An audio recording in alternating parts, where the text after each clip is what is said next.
Hi, Aaron. What were your emotions as you went around the bases? What's up, Ed? I'm just excited it went out. You never know on these windy, chilly nights what that ball's going to do when you hit the center here. But the ghosts for pulling it out there to the to Monument Park, that's for sure. But to add 2 more runs, we're trying to keep Weaver out of the game there. Try to save him for Game 3 a little bit. But no, just happy to add a couple more runs. Up front to your right, Meredith. Aaron, did you feel extra energy after that? It seemed like fans were waiting for it. They were certainly thrilled when you were able to hit that shot out. Yeah, energy from the fans. Yeah, they were loud in the beginning. Kind of hit a lull there for a little bit, but then anytime we score runs, this place this place explodes. It's something special. There's nothing like it in baseball. So excited to get them something to cheer about a little bit, and then you hand it off to that bullpen to do their thing. We don't typically see managers intentionally walk someone to get to you. Were you surprised to see them intentionally walk Soto there in that second inning? It happened earlier in the year, so it's not really a surprise. He's been swinging the bat well recently, and trying to get a double play there, try to get him out of the inning, and I'd walk him too at this point. Go to the second row on your right, Brian. Rizzo was just in here. He said you guys were disappointed that Gleyber tagged up on that. How much were you guys on him? He did that this year earlier too on one I hit, so I was pretty pissed then, and I was pretty pissed again. But it was him and Chappie. Chappie was telling him to tag up a little bit, but like I said, you never know when it's windy like this what the ball's going to do to center field. He's trying to get in the scoring position, so I let this one slide. Go to the third row on your left, Aaron. Aaron, what's the feeling of the clubhouse being up 2-0 in this series?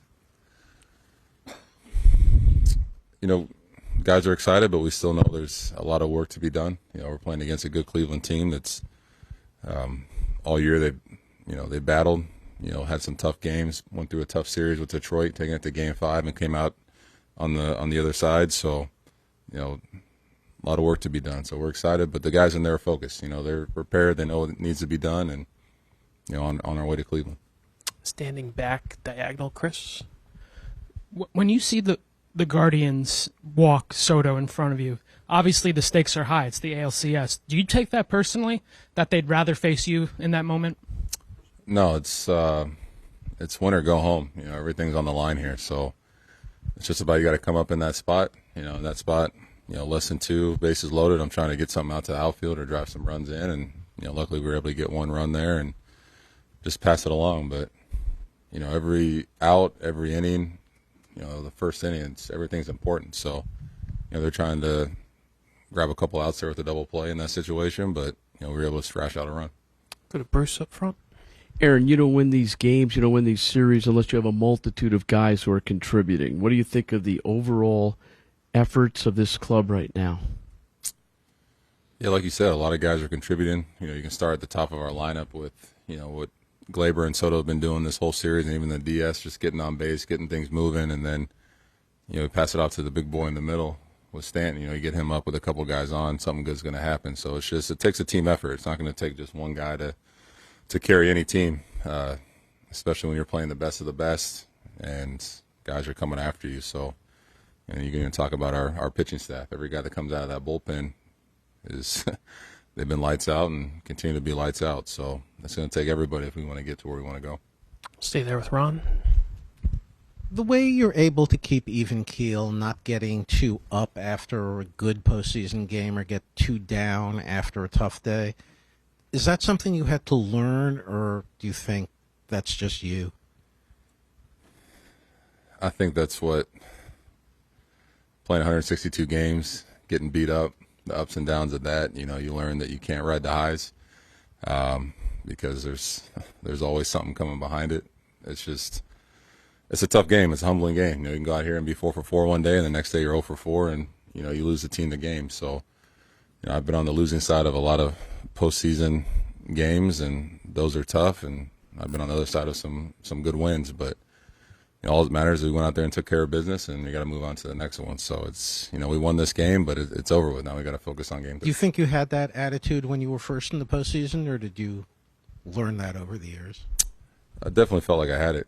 Just something you learn your whole career playing baseball, the ups and downs, and learn this is a humbling game, and but it's a game of opportunities. You got to just face every opportunity like, you know, it's opening day and just move on from that. If you do something good, hey, it's great. But once you hit that homer and touch home plate, that moment's over with, and you got to move on to the next one. Or if you strike out, hey, the minute you get back to the dugout, it's, you know, learn from it, cheer on the guy behind you, and go try to go make a play on defense. So it's I think it's something you're born with, but something you can also learn. Up front to your left, Peter. Aaron, you mentioned the bullpen. I'm interested to know with Luke Weaver, when you played with him in the Cape Cod League, what were your impressions of him back then? Did he kind of have that same quirky personality? Just what maybe stood out about him? Yeah, he was. We was a funny dude, man. He's when we were out there, he was one of the only freshmen that was out in the Cape Cod League, and he was a guy that he could get it up to 97, 98, and that, you know, kind of skinny, lanky body. Guy always had a smile on his face, but then all of a sudden when he got on the mound, it was like he turned into this different guy. You know, he was just focused, locked in, and, you know, kind of watching his career, you know, unfold. He's been the same guy, you know, funny, great dude in the clubhouse, great leader. And then when he steps out on that mound, he gets an opportunity, man. He turns into somebody else, which, you know, we've kind of rallied behind and we love, man. And that's who you want in a big situation. You know, he's not afraid of anybody. He's going to attack guys, and you know, kind of what we saw from him last year, kind of stepping up in a big role for us, and then even this year stepping up into an even bigger role, kind of being the closer. It's, you know, hats off to him and the hard work, and, you know, in the off season putting in all that time. So Do two more. Joel, straight to your right. Aaron, you mentioned in one of your answers the long season, the 162. But when it's a short season like this, where you know you could go home so quickly, do you feel some greater urgency to kind of get, like, when it isn't going your way, I need to get on the board in some way here and have some big moments? it's just about taking every moment and try to do what you can with it. You know, it's about having a short memory. If you lose a game before or 0 for 4, it's like, hey, let's take it into my next at bat, my first at bat, then the next game. And, you know, just like tonight, you know, it's come up, they walk a guy in front of you. You just got to go up there and just treat this moment like it's the only moment that you got, and do what you can with it. And if you don't get the job done, you know, pass it on to the next guy to pick you up. And, you know, just don't make any moment too big, man. This is still the same game we play, and we've been playing it our whole life. So that's how I try to treat it. We'll stay over there with Bob for the last question. Aaron, just following up on Joel's question, how hard was it to learn what you just said, to not dwell on it, especially when you know the crowd is anticipating, hoping for a home run every time that you get up there? You just got to stay focused on what you can control. You know, I've been booed here plenty of times. There's been a lot of legends that played here that have been booed. It's just part of it. You can't focus on that. You know, you got to go out there, and they want to see you win. They want to see you do well, and you just try to focus on what you can control. And what I can control is what I do in the box and what I do on the field, and all the other stuff, you just kind of ignore it and go out and have fun. How would you sum up your performance tonight? Yeah, it was all right. Ben, don't break. Clay picked us up. That was huge. More questions? We'll go to Meredith. It seemed like you made fairly quick work through the first 3 innings, and then that 4th inning and a little bit in the 5th. Obviously, things went a little bit the other direction. Bend, don't break, like you mentioned. What was different about the stuff?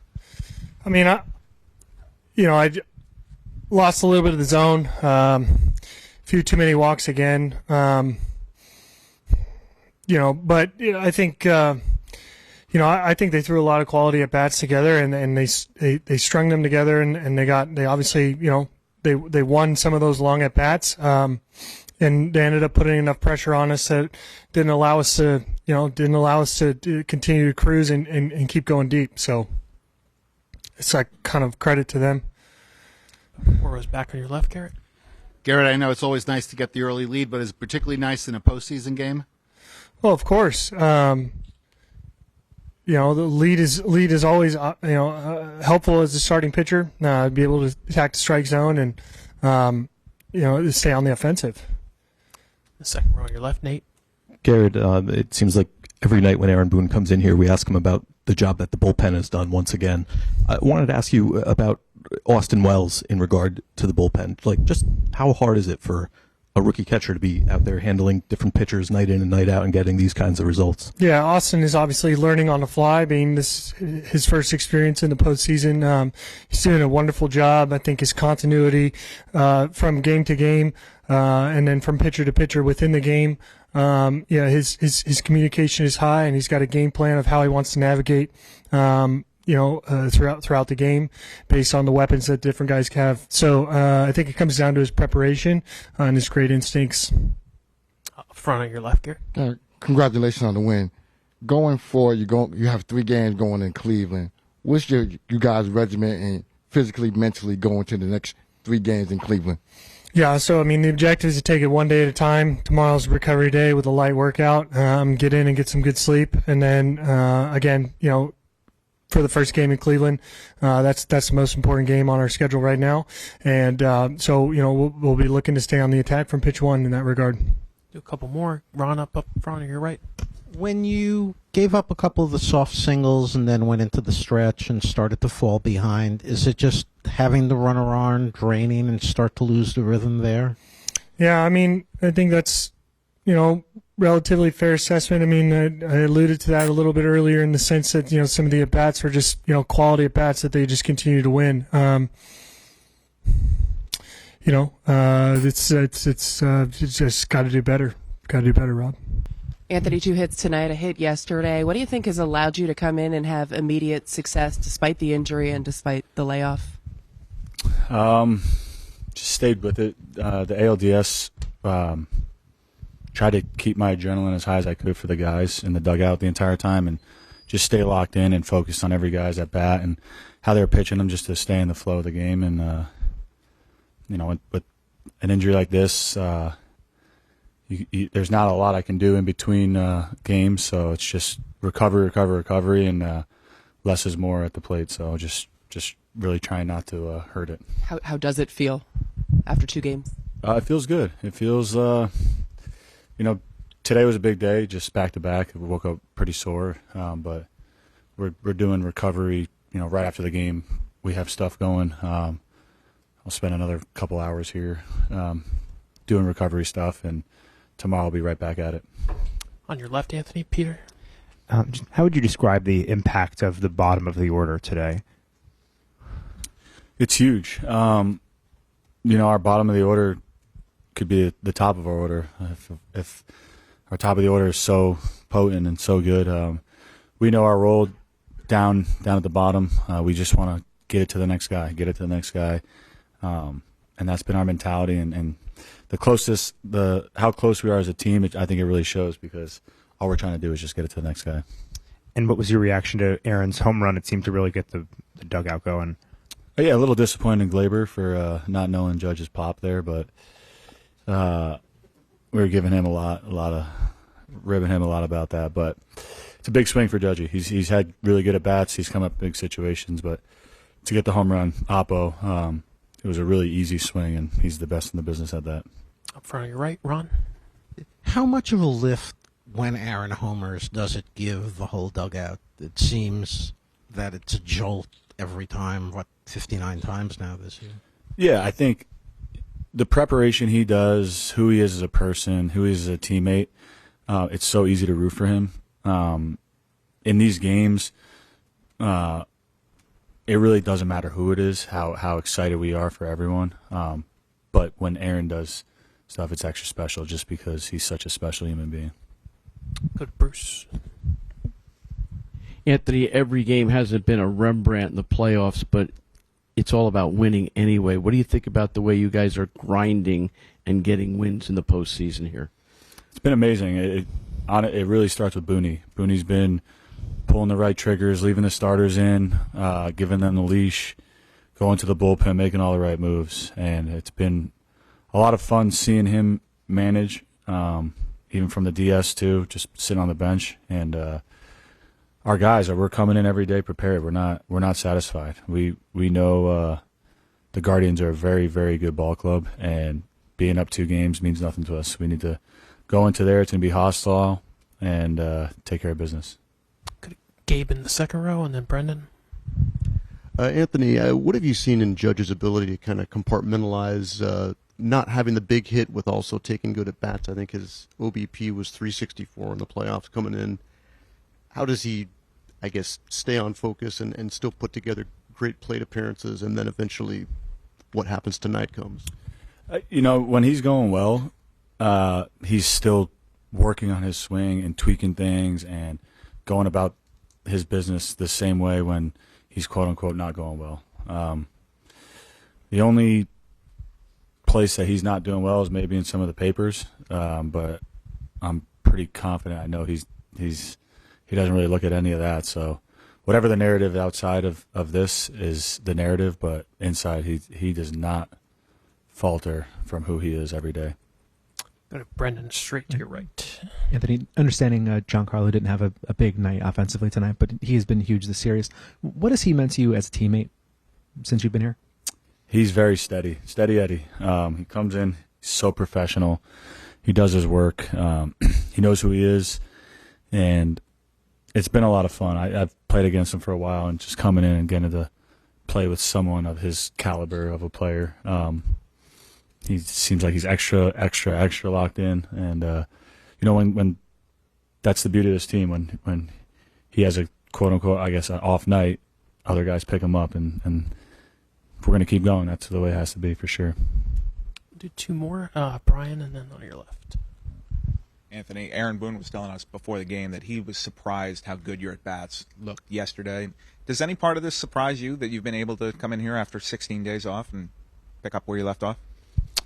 Yes and no. I mean, I kind of relate it to when I've had like back issues in the past, and you're just trying not to blow out your back. That's what I say. Obviously, I'm not going to do that, but so you don't really focus on the game as much. You just focus on being easy. And when you could be in that mindset, I think it really helps as a player. I cannot do too much, or I think my hand will fall off. So, but I felt really good ending the year for a little while. I felt like I found something I've been searching for a while, so I just want to roll with it. Fourth row on your left, Anthony. Anthony, what kind of a lift have you gotten from the bullpen throughout the playoffs, including tonight? We're going as far as they take us. They are our dogs. They're the front liners. They come in. They're ready for every guy who's down there. We have full confidence in, and like I said, Booney's firing it on all cylinders, and they're ready. They've been worked a lot, but they are mentally prepared for this, and I think it's good. They know how much we have their back, because they're every bit a part of this team as much as the guys that are playing every day. We'll finish up on the fourth row on your right with Andrew. Anthony, when they walked Soto in the second inning to set up the bases loaded with Judge, what was your reaction to that? And did that make sense to you, or kind of what was your reaction when you saw that? I mean, you're picking your poison there. It's the playoffs. It's a big spot. I'm personally probably not doing that, but you set up a double play. I respect Stephen Vogt. I've respected him so much as a player, and what he's doing as a manager has been amazing. His first year, I think he's been out of the game for 2 years now. So, it takes a lot of courage to do that move, and ultimately we got the sac fly, but he definitely respected as a player, probably playing behind him too.